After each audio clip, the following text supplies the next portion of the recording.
Vamos verificar se os celulares estão desligados. Olá, meus amigos, amigas, internautas, sejam todos bem-vindos.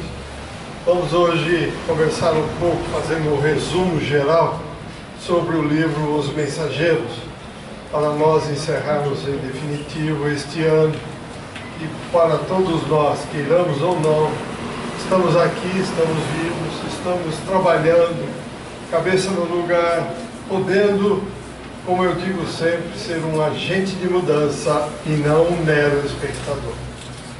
Então vamos lá.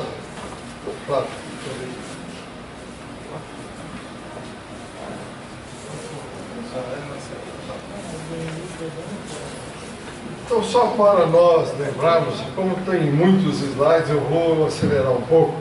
Onde é que fica nosso lar, meus amigos?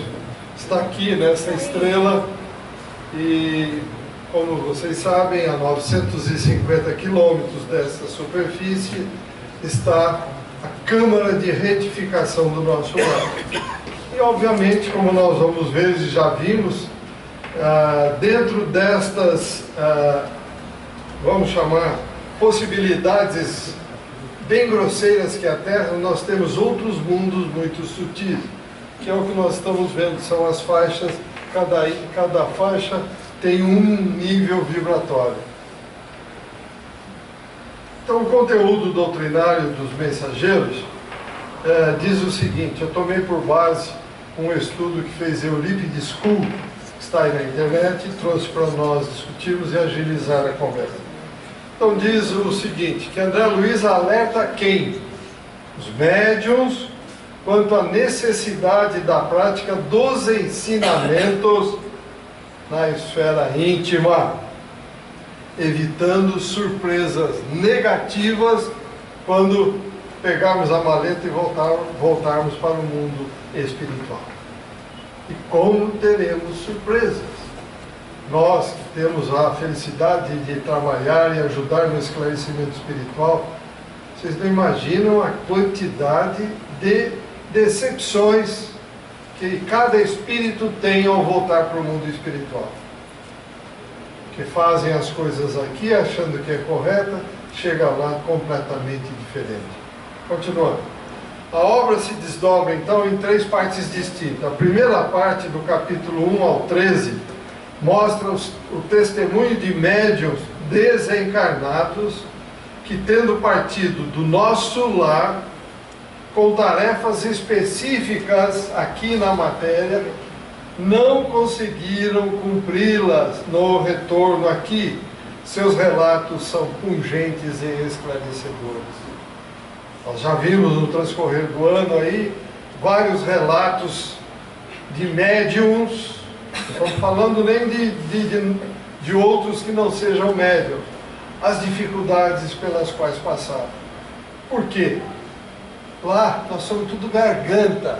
Não, eu faço, eu posso, eu vou fazer. Chega aqui, sexualidade, dinheiro, poder, destaque na sociedade, sobe a cabeça e nós entramos, caímos de parafuso na água, nas dissensões que nós criamos para nós mesmos. Então precisamos tomar muito cuidado.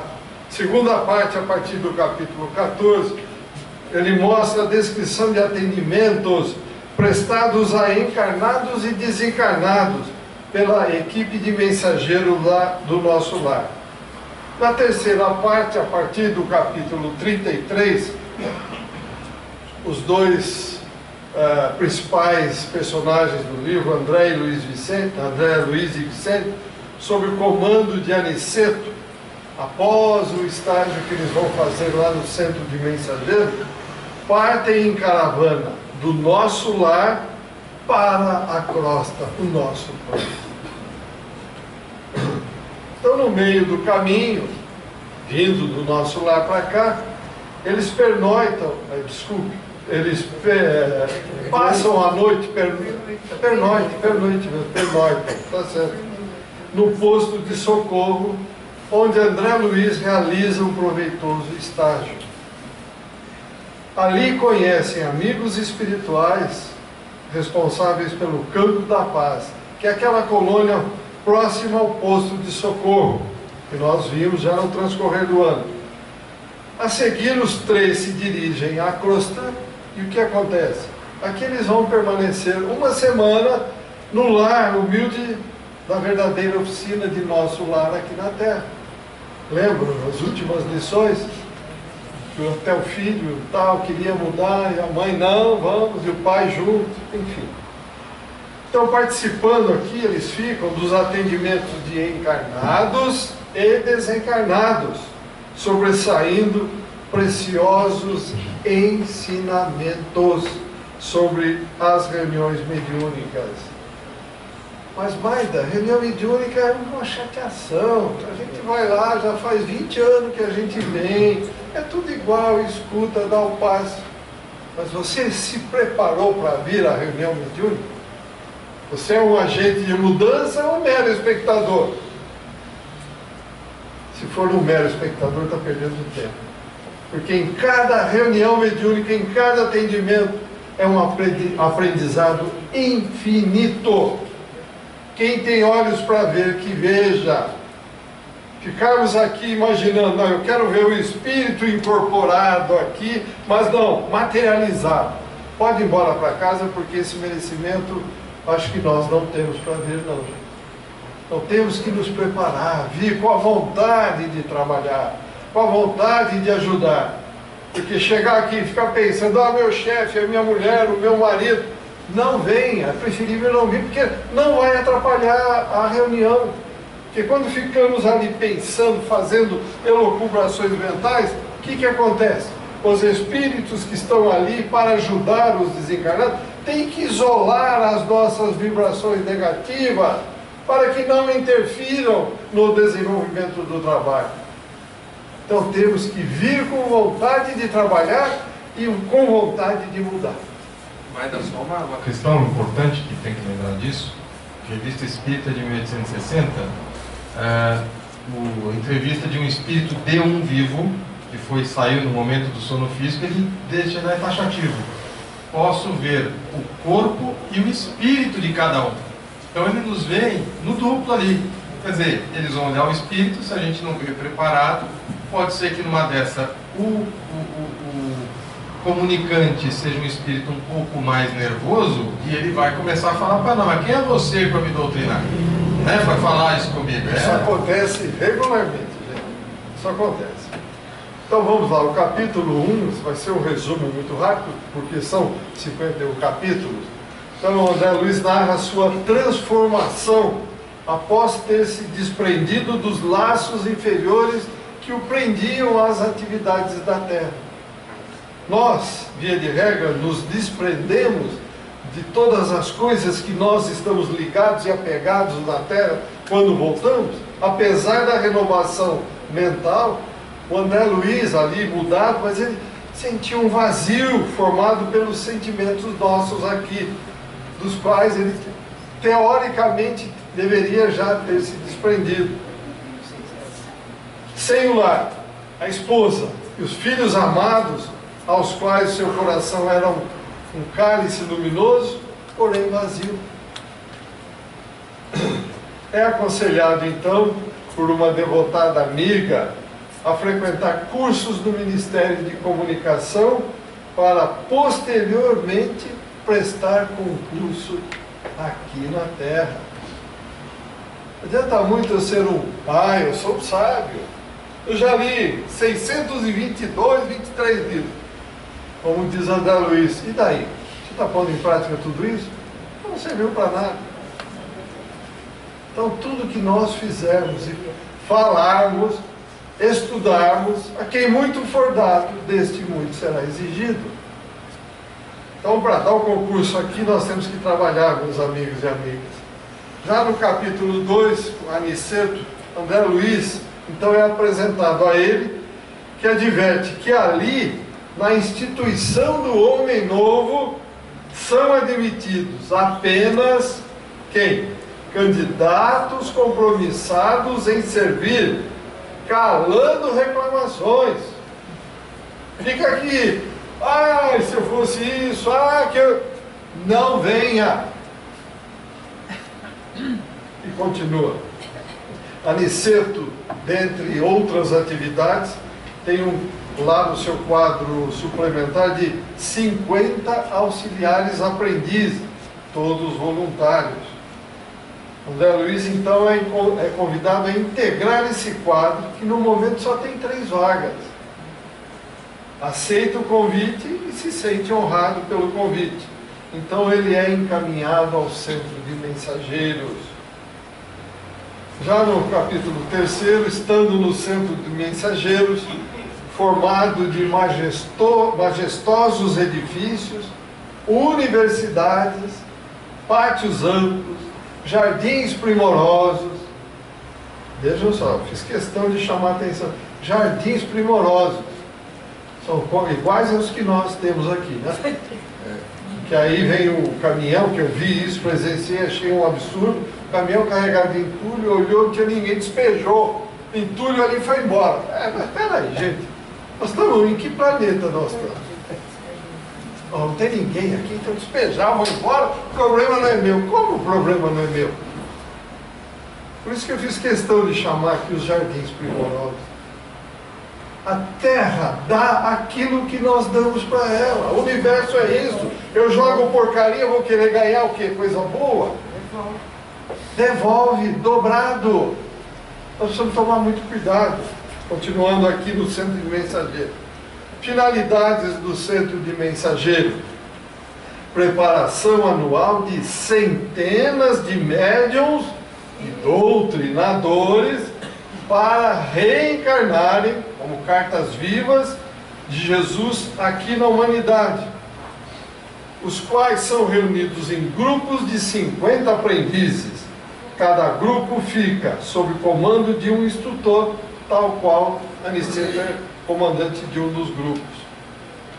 Então veja, não é cair de paraquedas aqui, não. Nós somos médiuns ou somos doutrinadores, esclarecedores, somos passistas. Porque aí eu achei que dá. Não é achou que dá, não. Você já se preparou lá, veio de lá pronto para isso. E como nós vamos ver aqui, muitos dão, eu vou dar orientação, vou cobrar, bom, deixa isso para depois. Aí nós cometemos coisas horrorosas. Então, o caso Vicente. André conhece Vicente, que é um médico calmo, bondoso, sensato. Tornam-se amigos. Conversam sobre suas existências terrenas que foram semelhantes. Vicente casou-se e teve 2 filhos. Um irmão seu, advogado, está lá escrito, por isso que eu coloquei, foi residir em sua casa e não tardou. Traiu com a esposa por quem se apaixonou e foi correspondido. A esposa e o irmão tramaram sua morte e a executaram ardilosamente. Vicente, então, se lembra, né? Que foi um arranhão, colocaram ali uma bactéria, que aquilo proliferou e não teve o que fazer. Então, Vicente, ele não está ali para se vingar.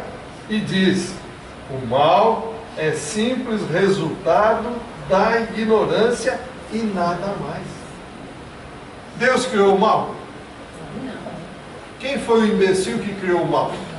O ser humano, nós. Vai existir o mal para sempre na Terra? Não. Constará um dia nos anais do planeta que existiu o mal aqui, mas o bem prevalecerá sempre. Olha o universo, que maravilha que é. Paz, amor, harmonia e equilíbrio, independentemente daquilo que cada um de nós faz. Não é verdade? No capítulo 5, então ele vai dar, a partir dali, fez amizade, ele vai ouvir instruções. O instrutor Telésforo discorre para todos os aprendizes do trabalho de intercâmbio entre os trabalhadores, desencarnados e encarnados. Então quer dizer que quando eu vou dormir, não vou dormir? Não. Aí que o trabalho começa. Trabalhamos aqui, fazemos a desobsessão, fazemos o encaminhamento, lavei as mãos, vou embora para casa, está ali cuidado? Não. Aí que vai começar o trabalho. O corpo vai descansar, vai buscar energia, se repor, pôr os hormônios aí no lugar, e nós, espírito, vamos trabalhar, terminar o trabalho que começamos. Por isso é que ele está aqui. Intercâmbio entre trabalhadores desencarnados e encarnados. Adverte sobre os companheiros fracassados. Antes de lermos aqui, só vou lembrar que o Dr. Inácio Ferreira, a Maria Modesta Cravo, etc., etc., tomam conta de um hospital que só atende quem? Todos os espíritos fracassados no trabalho espiritual. E não tem vaga. Não tem vaga. Pior que o SUS. Está pior que o SUS. Não é que é ruim o atendimento, é que não tem vaga mesmo. Fila de espera é imensa. Então veja a qualidade daquilo que nós estamos fazendo, nós humanos, em especial nós que falamos e aceitamos o Cristo, que aceitamos o Espiritismo. O que estamos fazendo com o nosso dia a dia? Vai lembrar que o hospital psiquiátrico. É isso, exatamente. Esperança? Acho que é a esperança. Isso mesmo, né? Psiquiatra para médium falido. Médios falidos. Espírito. Então ele, o Telésforo falava, adverte os companheiros fracassados. Cita empecilhos até nas religiões, além de tristes quadros humanos no mundo todo. No mundo todo. Como ajudar a tanto desespero e incompreensão? Diz ele, só com Jesus, no trabalho, sacrifício e renúncia. Ainda ontem, eu abro um parênteses, atendi um espírito aí, que era de uma igreja evangélica, ele era o pastor. O trabalho para convencê-lo não foi fácil, mas finalmente a espiritualidade nos ajudou, abriu, ele viu e caiu em si. Não, eu estudei, é isso, tem que ser assim, eu convencia, todo mundo me trazia dinheiro. E aí, então veja, cuidado, só com Jesus no trabalho, sacrifício e renúncia. Continuando. Capítulo 6, Advertências Profundas, prossegue a aula com o tema de médiuns fracassados. Muitos trabalhadores partem de nosso lar em turmas de trabalho educativo, mas poucos alcançam resultados parciais nos místeres da mediunidade e da doutrinação. A Terra é uma grande oficina redentora e não um vale tenebroso destinado a quedas lamentáveis. Lamentáveis.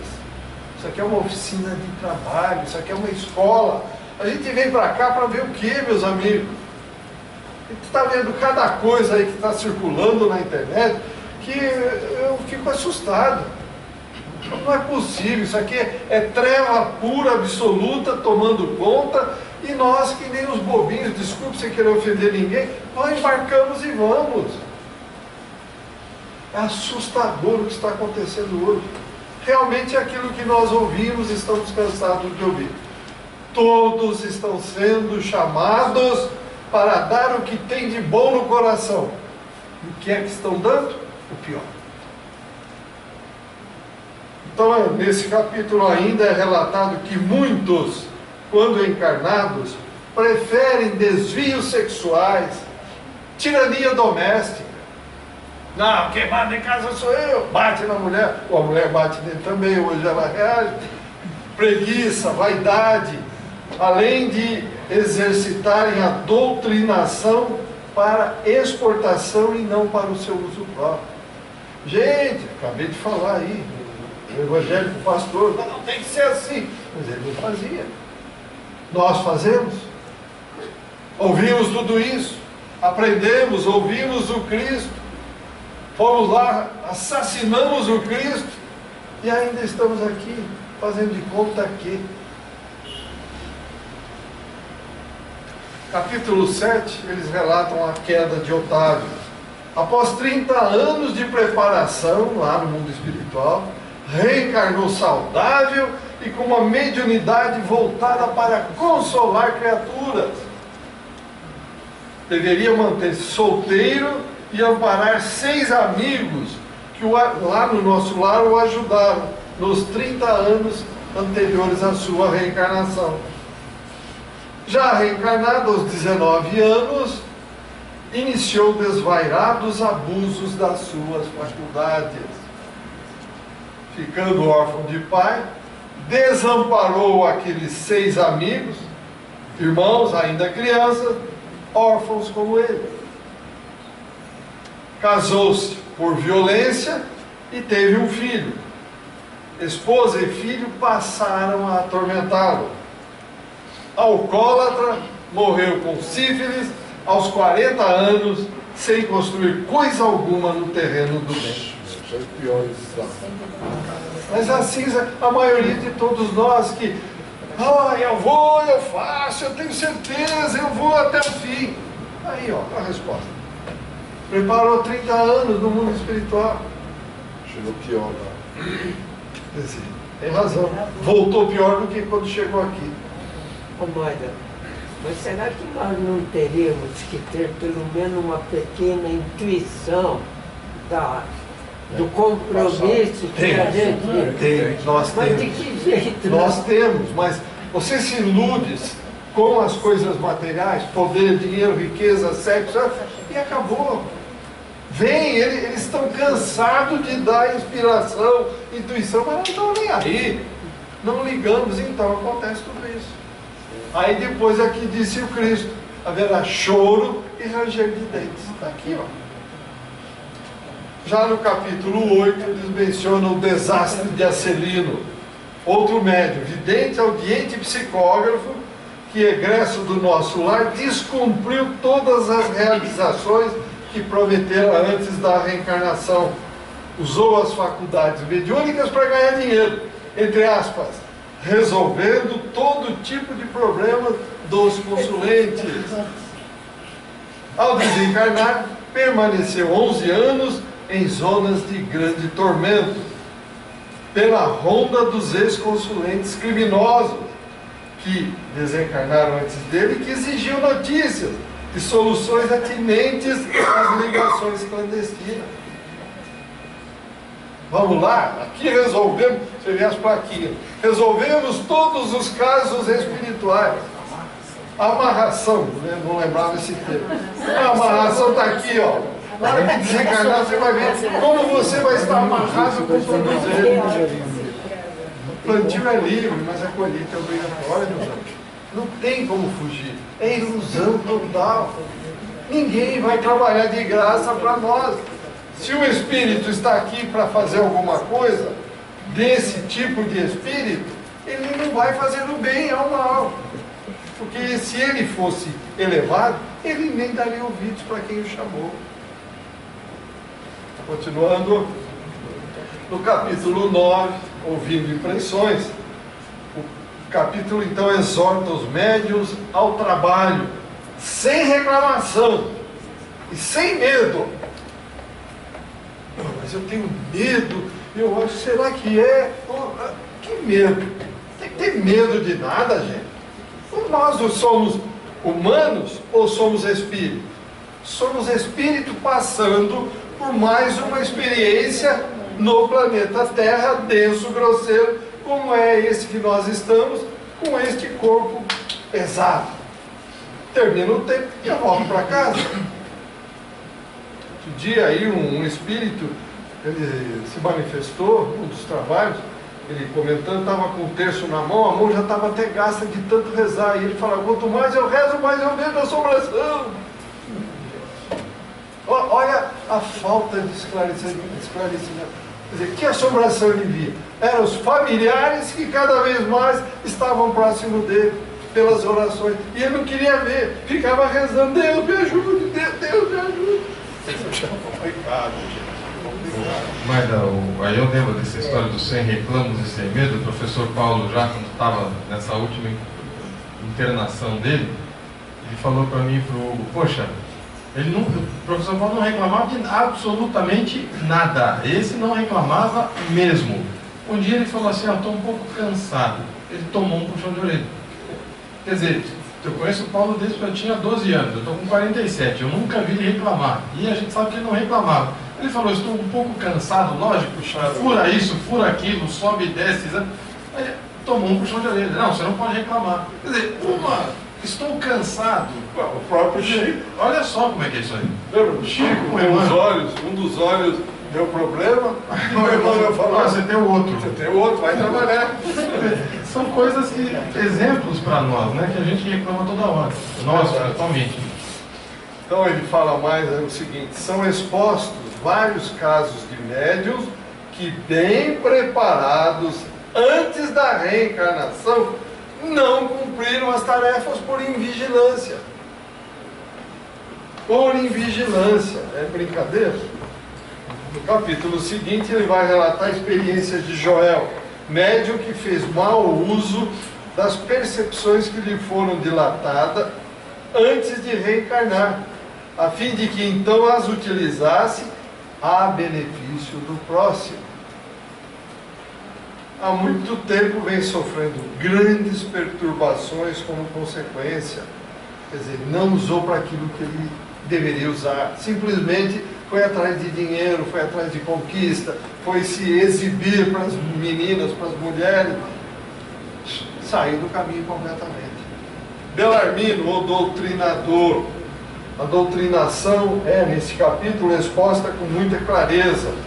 Mostra como o médium doutrinador exigente, propenso ao mando, vaidoso do saber. Olha só, estou fazendo questão de falar bem devagar. Desconfiado dos companheiros de reunião mediúnica, logo adentrará ao negativismo.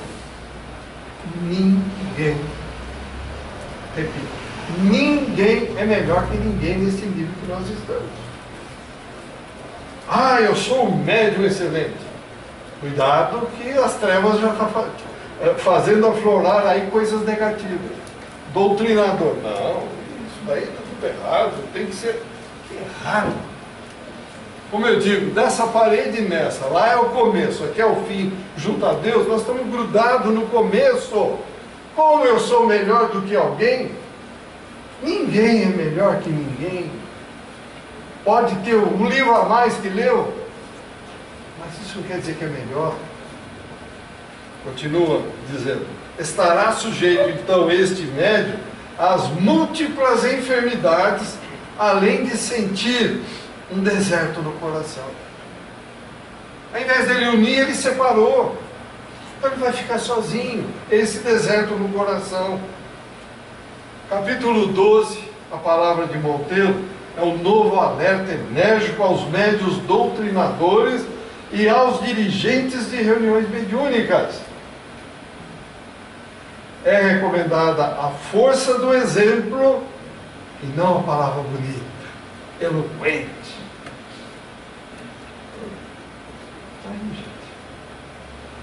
O comportamento do médium na atividade profissional do comércio, eu achei estranho só colocar comércio, por isso eu estou chamando a atenção, deve guardar paralelo com a conduta cristã, principalmente com a paciência. Eu acrescentaria, tiraria aqui do comércio e colocaria atividade profissional, qualquer que seja ela.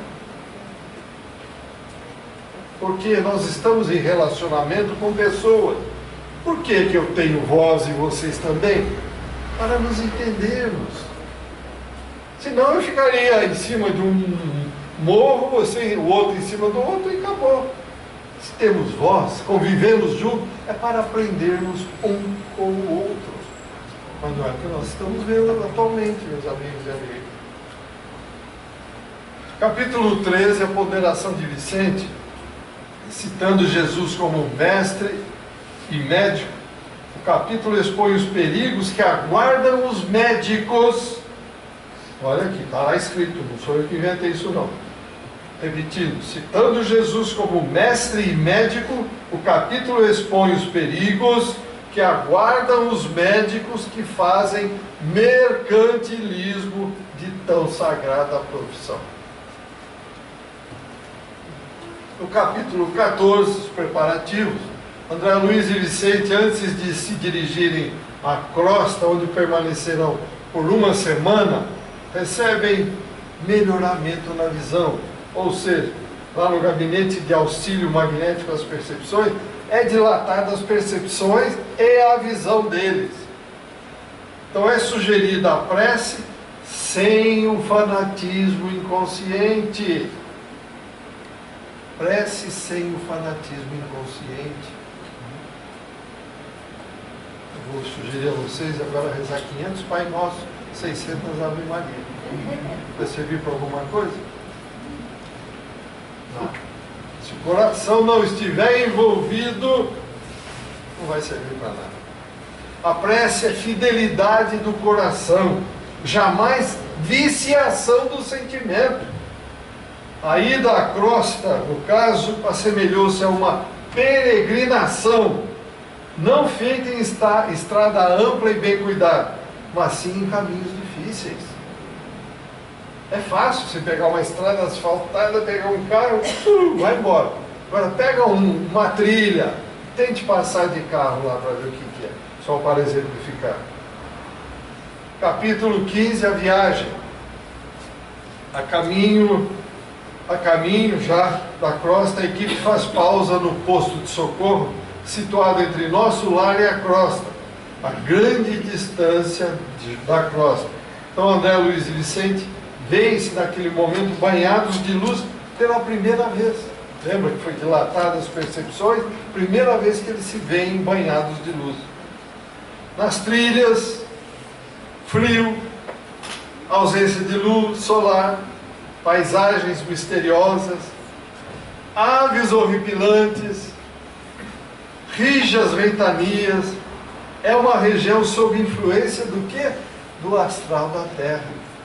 Então quem que cria tudo isso? Nós.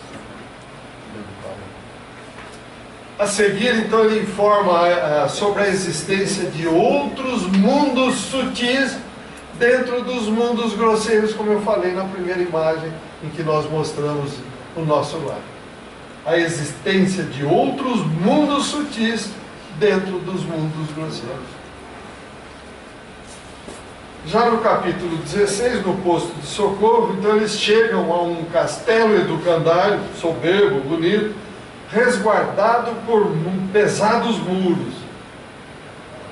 Por que pesados muros? Está quase na crosta. Por que pesados muros?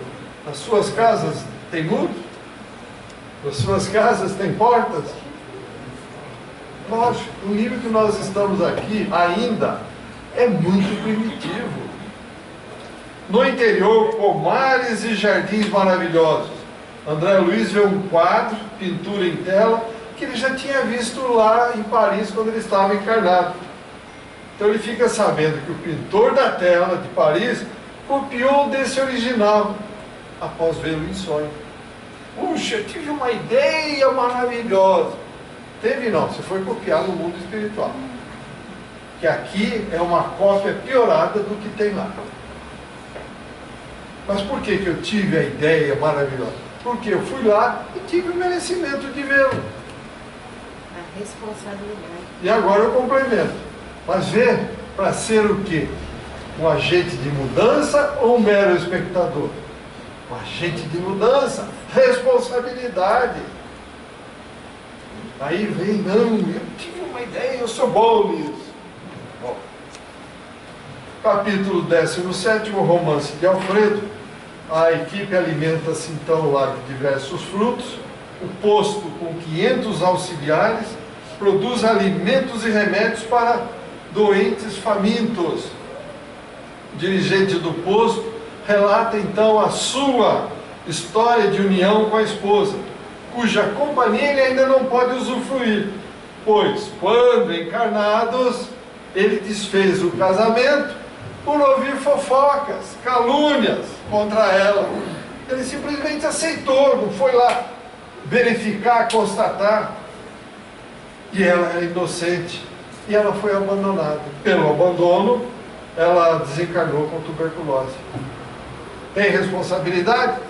Nós somos responsáveis pelo mal que produzimos e pelo mal oriundo do bem que deixamos de praticar. Livro dos Espíritos. Capítulo 18. Informações e esclarecimentos. No posto chegam sinais de batalhas sangrentas na Terra. Isso aconteceu em 1944, provocando então grandes tempestades magnéticas. Por que tempestades magnéticas? Os nossos pensamentos no mundo inteiro ocasionou um monte de porcaria aí, né? Grandes massas de desencarnados lá pela Segunda Guerra superlotam os postos de socorro de várias colônias espirituais. É citada a colônia Alvorada Nova. Quem que é o responsável por ela? Nosso patrono. Situada em zonas mais altas, com intercâmbio com avançados núcleos de, olha só, espiritualidade superior de planetas vizinhos. Brincadeira, né? No capítulo 19 ele vai falar sobre o sopro. São citados sistemas espirituais de transporte com base no eletromagnetismo.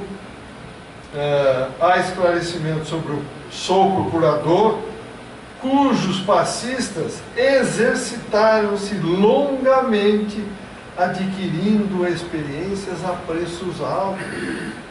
Veja, muita dedicação. Imprescindível no caso, pureza da boca. E eu sou um fofoqueiro do cão aí, falo tudo que eu vejo. Posso ser um passista com sopro? Nem pensar. Santidade das intenções. Quais são as minhas intenções? Não, eu vou dar isso aqui para o Fábio, porque depois eu tiro lá e ele me dá tanto para trás. Quer dizer, ou faz para valer ou não faz. Com segundas intenções está aqui, ó. Santidade das intenções. Passistas encarnados, repito, passistas encarnados deverão ter estômago sadio, boca habituada a falar bem, com abstenção do mal e a mente reta, interessada em auxiliar. Por que esta observação? Imagine, eu vou dar um passe no Flávio. Eu tenho meu estômago repleto de porcaria, de tanta porcaria que eu comi, de todo tipo de coisa que existe. Falo mal de todo mundo. Reclamo de tudo. Eu, com a minha mente, eu quero tirar vantagem. Vou dar um passe no Flávio. O que eu estou passando para ele? Todas essas porcarias minhas eu estou passando para ele. E ele, acreditando que eu estou dando coisas boas, ele está ali para receber. Aí fica doente. Vocês percebem? Maida, na verdade, se esse passe é aplicado junto da espiritualidade, a espiritualidade vai isolar, né? Então, o paciente, ele não vai sentir essa nota dele. Olha aí, o que ela falou é verdade. Tá bom, eu estou dando porcaria. Mas a espiritualidade que está do meu lado, ela percebe. Ao invés dela cuidar desses pacientes, larga e vem aqui para me isolar, para não prejudicar o Flávio. É isso aí. Acabou o trabalho, vocês percebem? Ele dá trabalho mais para eles. Continuando. No capítulo 20, defesas contra o mal. O posto de socorro tem defesas múltiplas, mantendo a distância irmãos consagrados ao mal, perversos e criminosos, entidades verdadeiramente diabólicas. O posto está equipado com armas que não exterminam, apenas defendem, disparando projetos elétricos que causam impressão da morte. Isto porque na esfera espiritual a matéria mental pode modificar o corpo denso todos os dias. Tá? Continuando. Capítulo 21. Espíritos dementados. Estão visitando os albergues do posto. André e Vicente acompanham os que são responsáveis pela assistência. O chefe do posto atende e conforta vários espíritos necessitados que o procuram, presos a problemas inferiores, pois ainda se julgam encarnados. No capítulo 22, os que dormem. Assustador, vamos rever. Aqui só o resumo. A equipe chega ao pavilhão escuro, situado em área com 3 quilômetros de extensão, mais ou menos. No interior, espaçosas enfermarias, silêncio absoluto, cerca de 2.000 espíritos ali estão adormecidos. Tem semblante horrendo, quase todos estampando pavor em cadavérica palidez. São 80 os atendentes em atividade. Cada um só pode cuidar de 5 enfermos, perfazendo, portanto, 400 atendimentos. A imagem é a da morte naqueles espíritos entorpecidos no vazio, que quando encarnados eram crentes no nada após a desencarnação. Morreu, acabou, virou pó, não existe mais nada. Estão lá, perdidos. São os embriões da vida ou fetos da espiritualidade, paralíticos do bem. Fazer o bem para quê? Sou paralítico, não quero nem saber. Eu estou aqui é para aproveitar a matéria. Vai machucar o Sebastião, vai matar o Sebastião. O problema é dele, não é meu. Aí, vai para lá como fica. Continuando. Capítulo 23, pesadelos. André, concentrando todas as possibilidades mentais ao seu alcance, lembra que foi expandido. Ele focaliza o sofrido espírito de uma mulher, passando a vislumbrar o pesadelo em que se prendia, em consequência de ter assassinado o amante que era casado. Então, toda a cena, com o local, personagens e diálogos, desenrolam-se à sua percepção. E aí vem uma nota do School, eu trouxe, eu achei interessante. Então, diz ele, numa desajustada adjetivação de nossa parte, mas pedindo licença aos leitores, talvez possamos conceituar essa faculdade espiritual de André Luiz como psicometria espiritual. Considerações dele. Por quê? Ele chegou perto, encostou e estava revivendo toda a vida espiritual que ela teve aqui quando estava na Terra. Continuando o capítulo 25, efeitos da oração. Luzes irradiantes em flocos de várias colorações partiam de cada espírito da equipe, indo cair sobre aqueles corpos inanimados.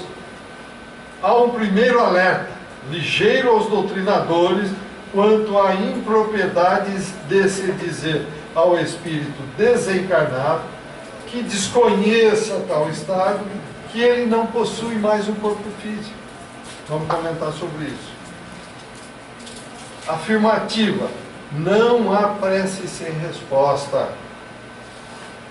Então, o que acontece? Doutrinadores. Chegou um espírito, não pode simplesmente falar, você já morreu, cara, você acorda aí, você não está vendo? Jamais. Jamais. Primeira coisa, nós temos que saber por que ele está ali. Eu estou com dor no meu pé, tomei um tiro na cabeça. Então vamos tirar a dor, atendê-lo para amainar o sofrimento. De acordo com como vai sendo desenvolvida a conversa, com o apoio da espiritualidade, nós chegamos e podemos até falar que ele está desencarnado, se isso for vantajoso para ele ou não. Mas via de regra, quando ele vê um espírito amigo, o pai, a mãe, o avô, ele já começa a se tocar. Mas não é de cara, pabum, não, gente. Façam uma oração, por favor, doutrinadores, quando estiverem atendendo. Uma oração equilibra tudo, facilita o nosso trabalho. Eu estou dizendo isso por esses 20 anos que eu já faço isso, facilita muito. Estou só dizendo o que está escrito aqui, corroborando o que está escrito no livro dos Mensageiros, capítulo 25. 26. Ouvindo os servidores. Alfredo, chefe do posto, demonstra a inconveniência do espírito desencarnado ficar preso a roubos, e lamentações da família desencarnada.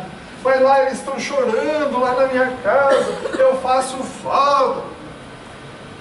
Corta. Você era importante enquanto estava aqui. Quando você estiver do lado de lá, você não vai poder fazer nada. Se do lado de cá não quiser trabalhar, você vai fazer o quê? Vai se materializar e conversar com ele? Não vai. Por extensão, fica a lição aos encarnados que perderam entes queridos. Não adianta, meus amigos. Desencarnou pai, mãe, filho, nós ficamos chorando. Eles não vão voltar. O que acontece? Na espiritualidade eles vão ter que colocar uma proteção nesse espírito para que nós não fiquemos ali atormentando. Senão ele não consegue evoluir também. A morte existe? Não. A morte é renascimento. Todos nós já passamos por isso. Como diz o doutor, quem é o doutor? O livro dele está todo mundo lendo aí. O doutor André Luiz? Não. Poxa, falei isso aqui várias vezes. Doutor Inácio Ferreira. Aí, pelo menos umas 10.000 vezes nós já reencarnamos aqui no reino nominal. Estamos falando do animal, do vegetal e do mineral, não. E estamos preocupados com a morte aqui, meus amigos. O que é o corpo? É uma agregação de matéria que o espírito agregou para passar pela experiência. Terminou, ela vai se desagregar com os bichinhos, com os vermes que já estão aqui dentro de cada um de nós, esperando o momento adequado, próprio, para já se decompor tudo isso. Nenhum de nós vai morrer. Nós simplesmente vamos viajar. Vamos sair da presença de todos aqui e vamos como se fôssemos para uma terra estrangeira. E vamos viver na terra estrangeira. Simplesmente isso. Tem aí na internet aquelas palavras muito tranquilas. O indivíduo, para mostrar que a morte não existe, ele viu o barco partindo. O barco está indo. E aí entrou todas as pessoas lá, entraram no barco, o barco começou a se afastar. Para aquelas pessoas que estão no barco, as preocupações delas mudaram alguma coisa? O barco foi, tchau, sumiu, desapareceu da minha vista. No momento que desapareceu da minha vista, do outro lado, quem está esperando? Lá o barco, está chegando, que legal. A morte não existe, gente. É uma simples passagem. Não vamos ficar preocupados, chorando. Lógico que a gente vai sentir o magnetismo, a presença dos entes queridos. É óbvio. Mas o conforto que nós temos é que ninguém morreu. Partiu por uma viagem. Já já estaremos juntos. Continuando, capítulo 27, o caluniador. Vemos neste capítulo a comovente dificuldade de um espírito doente em pronunciar o sublime nome de Deus. Apenas pronunciar. André Luiz exercita a sua visão e vislumbra a triste história desse doente. Outra vez, citando aqui o Eurípides Kuhn, a psicometria espiritual. Ensinamento que fica: a reconciliação inicia-se pela atitude caridosa, neste capítulo. Vai do entendimento à piedade, vai da piedade à simpatia, depois à verdadeira fraternidade, culminando com aquilo que o Cristo nos ensinou: amor a Deus e amor ao próximo. André Luiz faz referência também nesse capítulo sobre a mulher vampiro, que é citada no livro Nosso Lar, qual foi impedida de entrar nas câmaras de retificação. Continuando, 28, vida social. O posto recebe visita de amigos vindos do campo da paz, em belo carro puxado por 2 soberbos cavalos brancos. Agora há pouco nós falamos em energia magnética, que se desloca, volita, e ainda estamos falando aqui soberbos cavalos brancos puxando aí um belo carro. Gente, nós estamos todos prontos para tudo que vier daqui para frente. Nós estamos todos no mesmo nível evolutivo?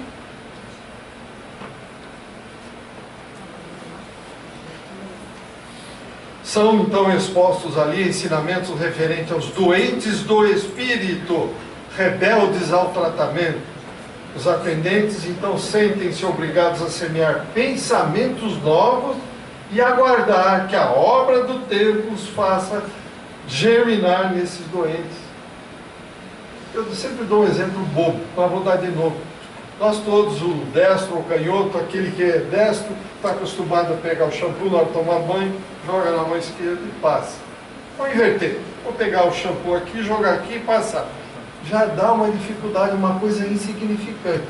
Agora imagine quebrar cristalizações milenares gravadas na nossa mente. Por isso, 10 mil reencarnações, nós estamos aqui ainda perdidos.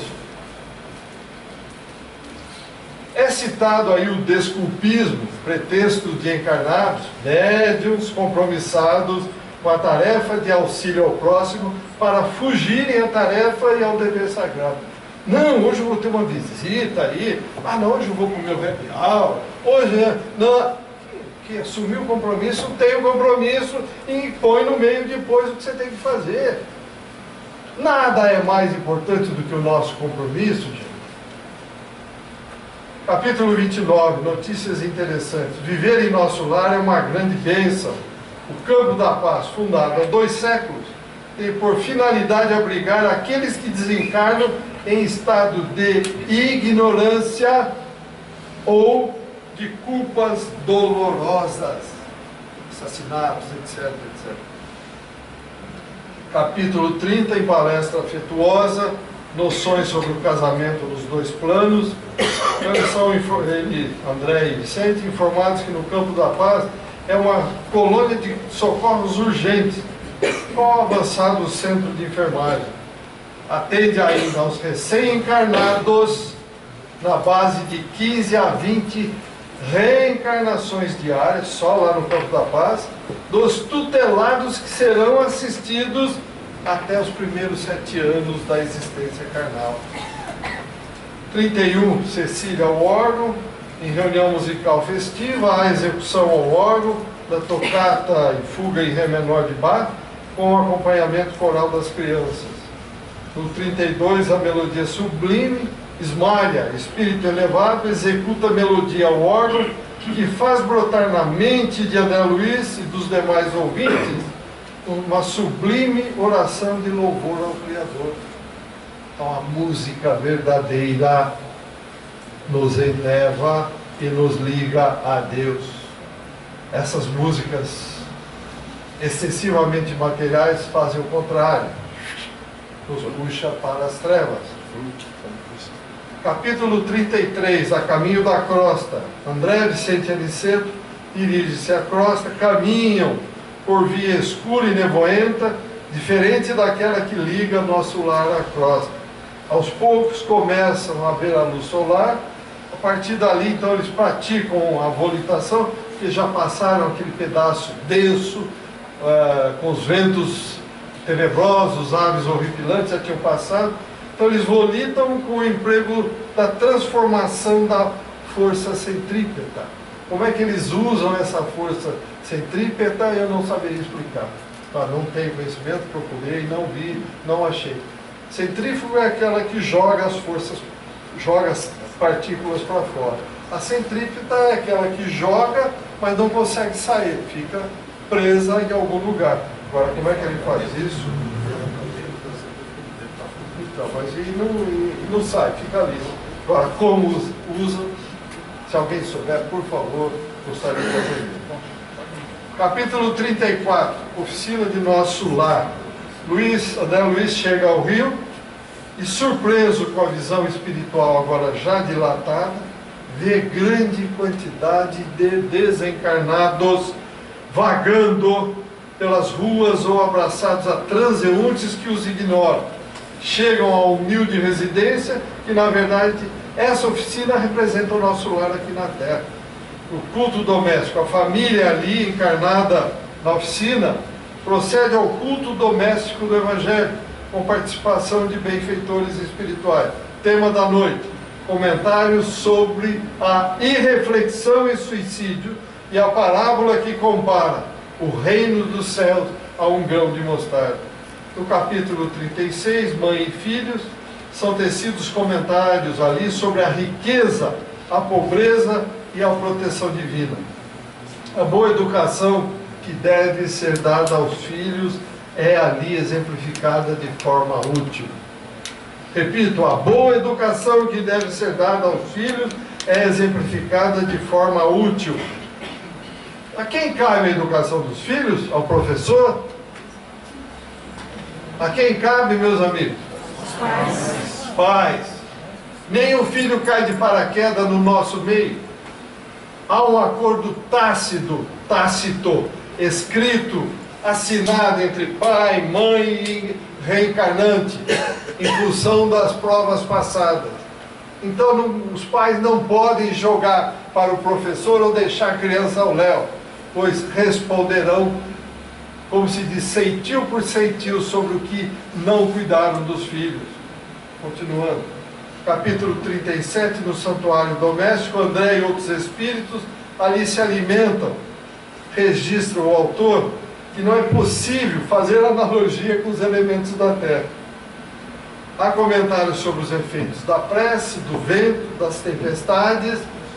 As tempestades, assustam espíritos ignorantes que vagueiam pelas ruas, os quais, temerosos, buscam asilo de preferência em casas de diversão noturna ou residências abertas. É descrito o intercâmbio positivo entre encarnados e desencarnados que se amam.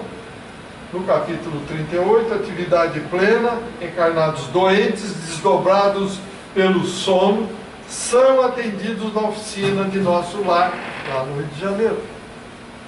Comenta-se os simbolismos contidos nos sonhos. Freud é citado como missionário da ciência, sob limitações, que fez muito, mas não tudo, na esfera da indagação psíquica. 39, trabalho incessante. A caridade tem que se associar ao dever, não ofertando facilidades às entidades ociosas, irônicas ou aquelas de intenções inferiores. Mostra o exemplo de desencarnados que prejudicaram uma reunião mediúnica pelas facilidades que lhes foram dadas de ingresso na mesma, sem a indispensável preparação. Pode alguém passando na rua chegar, quero participar de uma reunião mediúnica? Não. Óbvio que não. Ele nem sabe o que ele vai ver lá. Ele não está pronto para isso.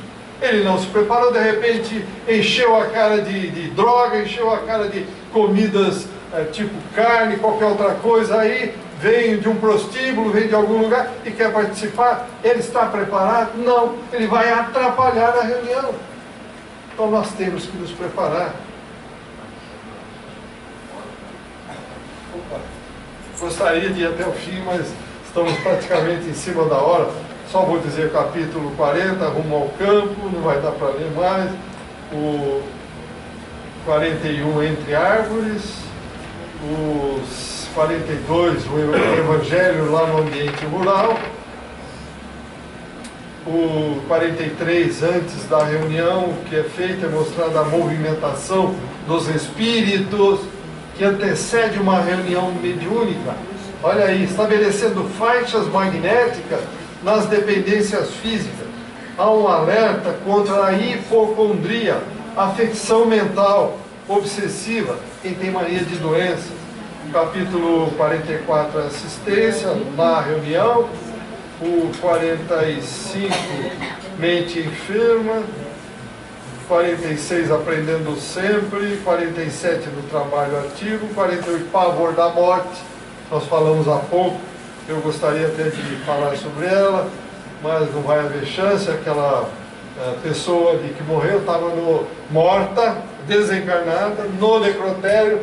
De vez em quando ela abriu o olho assim, viu o noivo desencarnado, fechava o olho, não queria nem saber. Deu um trabalho para que os espíritos a ajudassem. que mais? No capítulo 49, a máquina divina, que é tudo isso, que é uma maravilha. A desencarnação de Fernando. E no 51, nós vamos nas despedidas, que terminou tudo isso. André Luiz Vicente prepara-se para voltar ao nosso lar. Então, meus amigos, foi muito boa toda essa apresentação que nós tivemos durante o ano. E teremos, já no ano que vem, um novo livro que está sendo definido com a AME, Associação Médica Espírita. Muito obrigado a todos. O Fábio tem alguns recados. Ô, Magda, posso fazer uma pergunta? Pode. Nós vivemos num mundo de prova e expiação que é muito primitivo. Sim.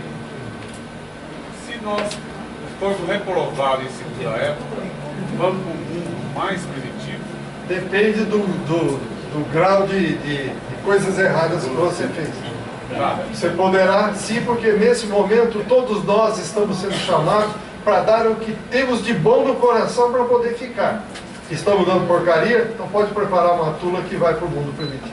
Se formos aprovados, nós vamos para um mundo mais evoluído. Nós poderemos ficar aqui mesmo já em regeneração. Nem se indo para um mundo mais evoluído.